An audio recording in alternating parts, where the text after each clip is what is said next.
Hello. Welcome back to the Millennium Review. With Belle, Sophie, and Allie. We have a few announcements to share before you guys start the episode, so Belle's gonna take off with that. So in honor of November being National Native American Heritage Month, we are featuring special guest Tacey Atsitty. She is an award-winning poet and a PhD candidate here at FSU. And we're discussing her new poetry book, At Risk. She'll be launching her newest book Thursday, November 16th at 6:30 at Midtown Reader, and she will be joined by Barbara Hamby. We also have some information about a designated slot during the weekend edition Sunday on WFSU FM. There's little essays under 2 minutes that you can write and record, and they're looking for a new crop of writing in January 2024. So if you're interested in this, you can give it a try and contact Diane Roberts. We'll put her email in the description. The Southeast Review is also having their 2023 writing contest where you can win up to $750 for your poetry, fiction, nonfiction, or art, and you can visit their website for more information. So also we wanted to highlight that Leon County Library is putting on an afternoon chat with Joy Harjo. It's a virtual event that takes place on November 16th at 4 p.m. It's a celebration of Native American Heritage Month, and Harjo is an internationally renowned performer, writer, and poet of the Creek Nation, so we'll include a link above so you guys can access that. So have a good time watching the episode. Enjoy it. Enjoy. Thank you. Bye. All right, good morning and welcome to the next episode of the Millennium Review. Today we have Tacey Atsitty here, and we're going to be talking about her new book, At Risk. So, welcome. Good morning. Thank you. I'm glad to be here. So we just had a couple questions for you today. The first thing I think that we're interested in is kind of knowing more about your personal background, your own history and heritage, and how that plays into your book. Okay, sure. Yeah, so my name is Tacey, and I can introduce myself in our native way. I'm Dene, which is Navajo. Sani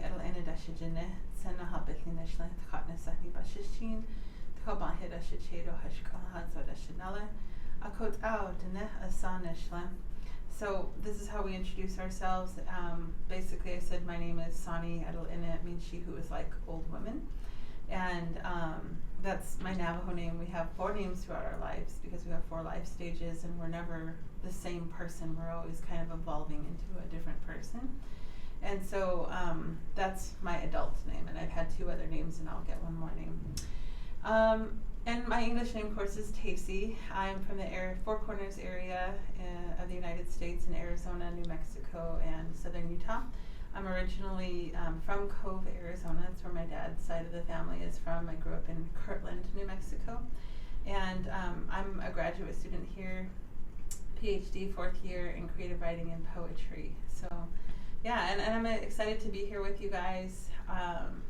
November, I don't know if you know, is Native American Heritage Month. Yep. So We wanted to do something to honor it, and to kind of discuss it with someone who's so knowledgeable and has a lot of personal, experience. I think there's a lot of things that people don't understand, and things that I didn't know until I took your class, which I took last year. It was contemporary literature, with a focus in Native American literature, and it was amazing. I definitely recommend it. Thank you. I know that you're very involved in your community. You've done a lot, and I think in your poetry it shows the importance of community, and also a connection and a relationship with nature. You have a lot of symbolism with nature, pollen, pebbles, things like that come up again and again, which nature is in all poetry and sonnets, but I thought that yours was different in this way of a deeper sort of relationship, whereas I think traditional English sonnets, it's more of like a descriptive type of thing than like a connection. And like this otherworldly thing that we're not a part of. Yeah, definitely. I feel that with Native Americans and just different tribes, and my own tribe included, that you kind of hear this and it sounds trite in a way, but we do believe that animals, right, have a spirit, and that the land has a spirit, and that they exist with us, and that they have they have choices, right? And they can choose to embrace us, or they can choose to reject us, and things like that. But we believe that they are living, and that we can have a connection with them. And some people think, oh, you're crazy, you know, people can't talk to animals, people can't talk to plants, or, you know, things like that. But we believe that you can. And even though, like, I don't practice it, you know, like, I don't really practice it. I mean, I do in a way that, like, I'll ask my plants, you know, like, hey, how are you doing today? Sorry I didn't water you, or, you know, things like that. You know, I'll talk to them and just kind of encourage them, and things like that. Let them know I haven't forgotten them, stuff like that. And I think they enjoy it, you know. But yeah, I also think that the land, you know, is really important. In my first book, Rain Scald, I have a copy here, that the land holds so many stories for our people, and it connects us to the land. And so we always have sort of, you know, it's similar, I'm sure, with, you know, non-natives, where it's like, oh, this thing happened to me at this place on campus, and I'll always remember that, right? Like, so in a way that story, you know, holds, that place holds a story for you, and that's the way that it is for our people. And I also think there's definitely like a connection to land, especially if our ancestors have been there for generations and generations and generations. I remember being a student at the Institute of American Indian Arts in Santa Fe, and I was just feeling just kind of this, I don't know, it was like homesickness, but not like really homesickness. It was just this like really great desire to go home and just to be with the land. And so I was living in Santa Fe at the time, which is only like 3.5 hours from where, you know, my home is, but that wasn't our ancestral land, right? Those were Pueblo lands. And so there was like a disconnect that I felt. Like, I can have a respect and a reverence, and I can honor the land, but it doesn't mean that I can be connected to the land. And I also think that with like respecting the land, right? Like, I feel like I was taught that whenever you go somewhere, like, and you spend time with the land, and that you offer something, right? You can offer a prayer or a song, or, you know, something meaningful to you. You can leave it there, and so that's what I've been taught to do, and that's kind of how I interact with the land. Yeah, and I remember in our class we learned about the idea of giving, and I think we called it giving culture. I could have that wrong, but of giving back. The land gives you something, and you give back to it. And so it's this really important relationship focused on balance. And I think we miss that so much in our culture today, or just America in general. We're so focused on consuming, and just constantly having more, that we forget that it's important to give back to the planet. It gives us everything. That's Robin Wall Kimmerer in her Braiding Sweetgrass. That's where we read that. I have Braiding Sweetgrass. I just haven't read it yet. It's been on my shelf waiting until I have time after school to read it. Yeah, it's a good time now to read it. Yeah. In her first chapter, she tells a portion of the creation story from her tribe, and she kind of says it in a way. She's like, "This is for winter time." Mm-hmm. And sometimes people pick it up, and sometimes they don't. But it's winterish. I'll read it. Yeah, so it'd be a good time to read it. And I think even in small doses, because we talked just one chapter, and it was really great. Yeah. That's funny you said. I've had that book for like over a year now. I've been waiting to read it, and it's funny that this comes up now, so it's like a sign to go read it. It's beautiful. Yeah. And speaking of creation stories, how have the creation stories from your culture impacted your poetry? Because I know in one of the poems you have for First Man, and I think it's with snow. I can't remember the title of it off the top of my head. Yeah, thank you. Round Our Wrists. Round Our Wrists. Yeah. So for First Man, so we, the creation stories, they make a large part of, they inform my work. A little, I think, in At Risk, but more so in the work that I'm doing now as a PhD student. So my next manuscript that I've been working on is Bestiary for Navajo monsters, written in the emblematic form from the 15th and 16th centuries in Europe. And so, yeah, I'm working on that now. It's really exciting. I'm trying to find an illustrator because it's got the visual component, and I am not an artist, so I don't even try. And but there's a lot of sonnets also with that form, the emblem form, and a lot of the like I said, the creation stories that I talk about there is the area where there are monsters that are roaming the earth, and then there's the hero twins, Twabajishchine and Naiget Nezgane, who go around killing the monsters, and they end up leaving some alive, and so we still have monsters today, and monsters that plague us, and monsters that were allowed to stay here to plague us, and we create monsters also as people and as a society, and so yeah, that's kind of how the creation stories make their way in. I think with At Risk, this book is really about love and understanding love in different aspects of life. So like familial love and romantic love, unrequited love, and love just between friendships and things like that. So this is it's a little bit different that way, but it's funny because I don't know if you guys have read Rilke's Letters to a Young Poet, but in them he says, don't write any love poems. And so I read that like years and years ago, and I was like, okay, I won't write any love poems. No. And so I think, yeah, for a good 15 years I didn't write any love poems, and I did that just with that restraint to kind of it's difficult to write love poems. Yeah. I mean, I think about my stories of like how I fell in love with my husband, and I'm like, everything I wanted to say is so cliche. Yeah.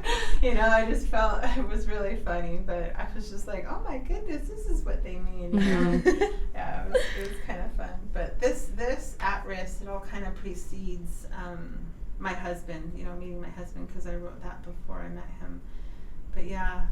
That's really evident throughout the book, is this theme of love and also a relationship with men. There's some really beautiful poems about a relationship with your father. Also outside on the land and experiencing it together. So I think in a way it's almost a coming of age in the sense of how the speaker like grows and develops and forms these different relationships. But I know that we were both curious what the significance of the risk is, because we see that throughout the book. Yeah. What do you guys think? I want to ask. My initial thought was like when you like life and you like your veins or whatever, your blood, like literally you have an area on your wrist, like your whatever arteries there. Like I thought a really anatomical, like there's literally your lifeline kind of there. So that's what my thought was.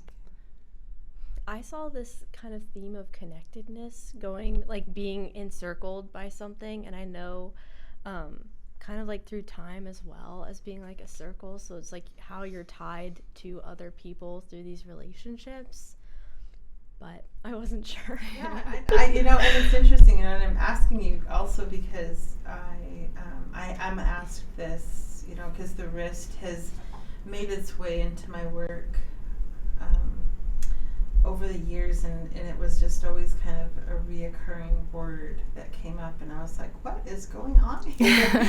And so by the time that this collection came out, I was like, well, I might as well embrace it, and still trying to figure out like what it means, right, and why is it reoccurring, and why does it just keep coming back?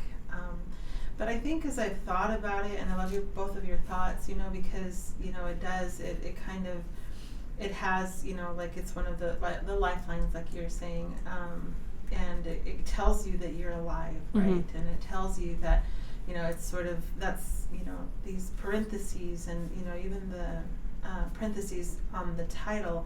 So in the title, the book is called At Risk, but there are parentheses around the title. And it kind of has that, circular effect. Right. And they're also like the section breaks.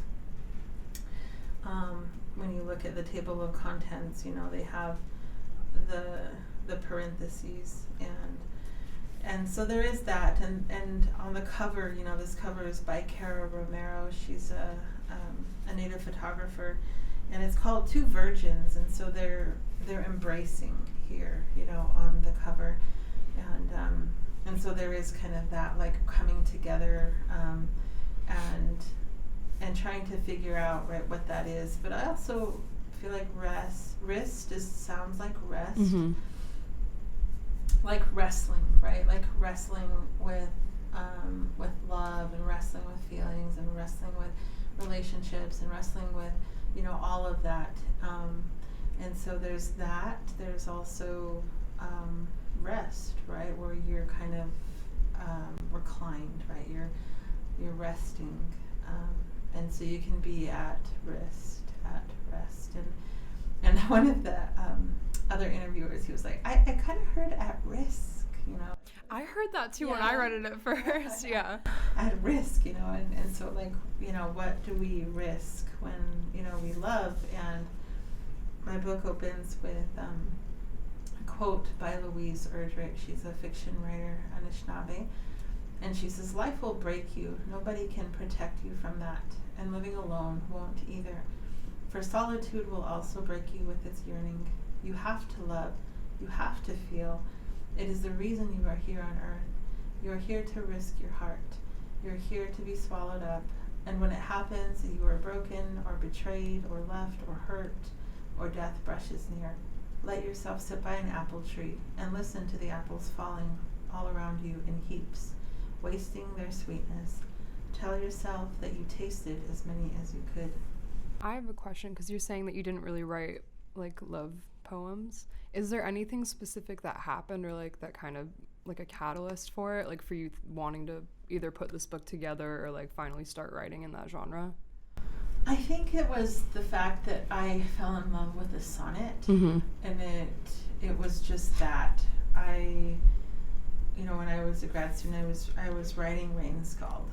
This was my master's thesis, and I had started picking up writing sonnets while I was there, and so a lot of that, after I left, I started writing at rest, and just the form, and of course one of the conventions of a sonnet is love. And, you know, not all my sonnets are about, you know, overly about love, but they do kind of hit that a little bit. And I think I thought, like, okay, it's time, like, Yeah. I can write about love now. I don't know, yeah.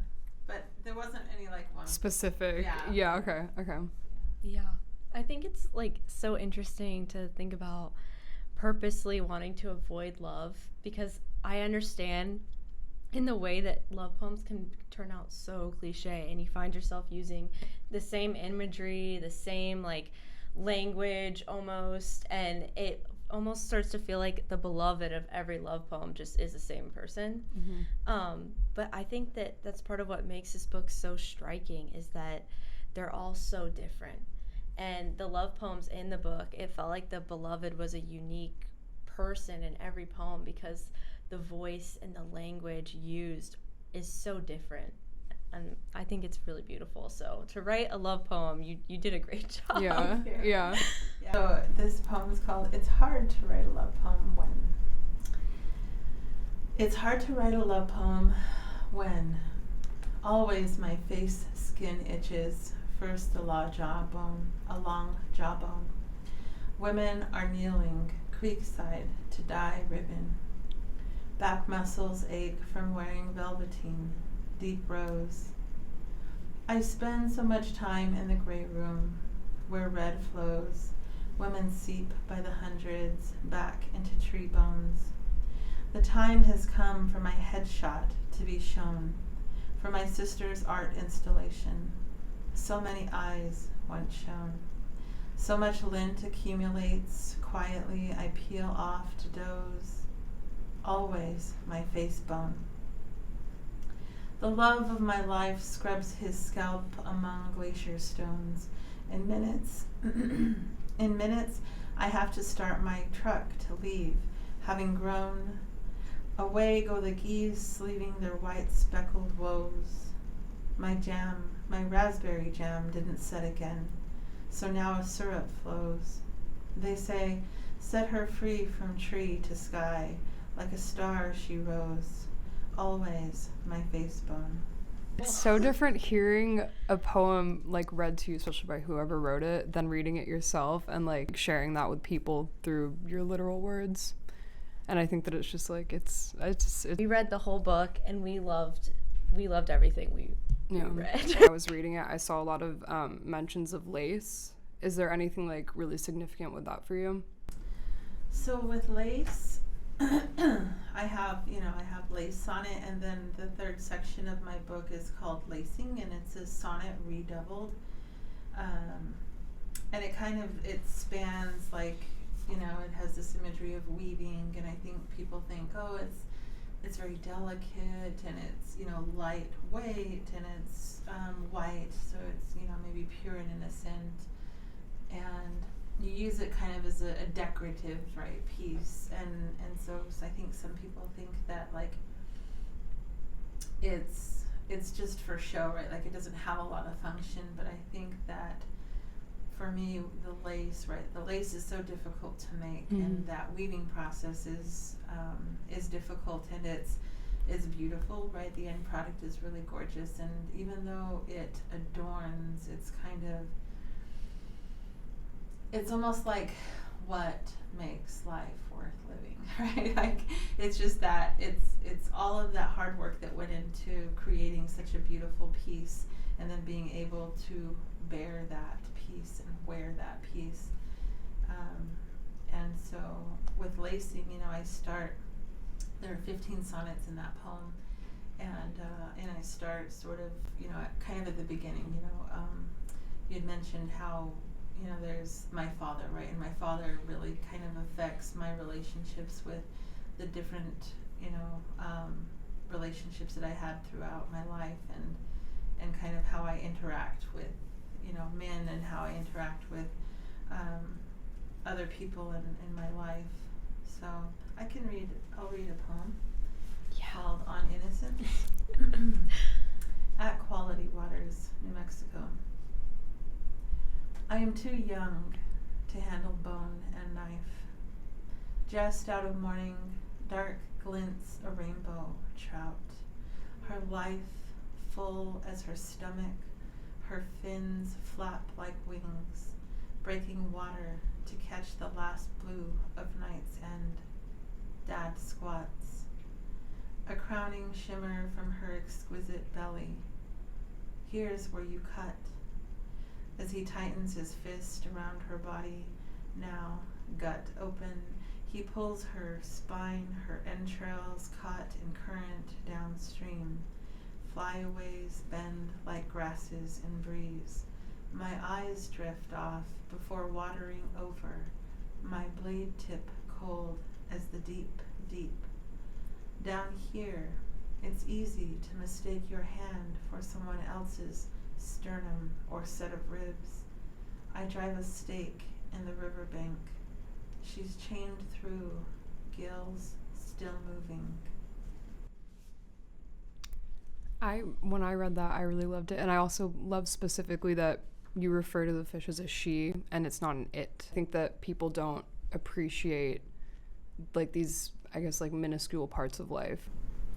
Yeah, I think also, like the she also has this, personification of the fish, and and what does it mean to be caught, right? What does it mean to be kind of out of your element, and on the riverbank, like ready to die, right? There's that, it says she's chained through, gills still moving. Yeah. What a powerful final image. I know in my poetry workshops, one of the biggest critiques I get all the time is end on an image. It's going to really impact the reader. And it used to make me so frustrated when I was first starting my degree, and I would think like, no, you don't understand. This quote is like going to change somebody's life. The images always win. That's what I was taught as well, I remember writing a story when I was a student.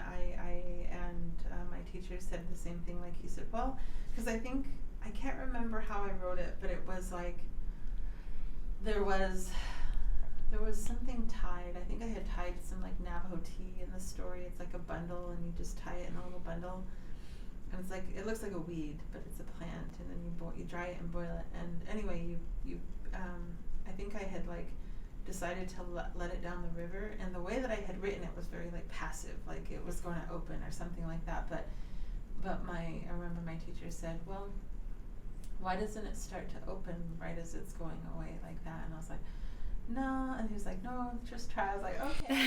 You know, like, 'cause same thing, right? Like, no, this is how, you know. But yeah, it's the actual like, right, like the opening, or like the verb, or, you know, it's, I was always taught, you know, you end a poem, right, like, so that it kind of opens possibilities, just instead of like tying it up with a neat bow, right? Yeah. And so I think that, right, like in that particular story, the fact that, you know, it was like there was a relationship, and the Navajo tea bundle was symbolic of that relationship. And so the fact that we had tied these together, and then I let it go in the water and it started to open, was that like we weren't bound together, right? Like it was just saying like, okay, this is not going to happen, right? It's not going to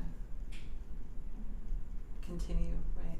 That we were going to let go of each other kind of in that way. But yeah. We know this book isn't actually out yet. At-Risk isn't out yet. I'm just going to hold it up so you can see it. Okay, there we go. We have our little sticky note things in there. But you can order it. Yeah, so if you want to give us some information about when it comes out, anything that you're doing to promote it. Yeah, certainly. So yeah, you can find it on the University of Wisconsin Press page. Like if you just type in University of Wisconsin Press Atsitty, then it'll come up, and you can order them, pre-order them. We also have, I also have a reading coming up next Thursday on November 16th at 6:30 at Midtown Reader, where I will be in conversation with Barbara Hamby. And it's kind of exciting because after the pandemic, you know, a lot of the bookstores decided that it would be better to have conversations with someone instead of just a poet reading their work. Like there was more interaction and not just a Q&A at the end. So we'll do something kind of similar to this, and you get to, you know, buy a piece of pie there in their pie cafe, and pick up a copy of the book.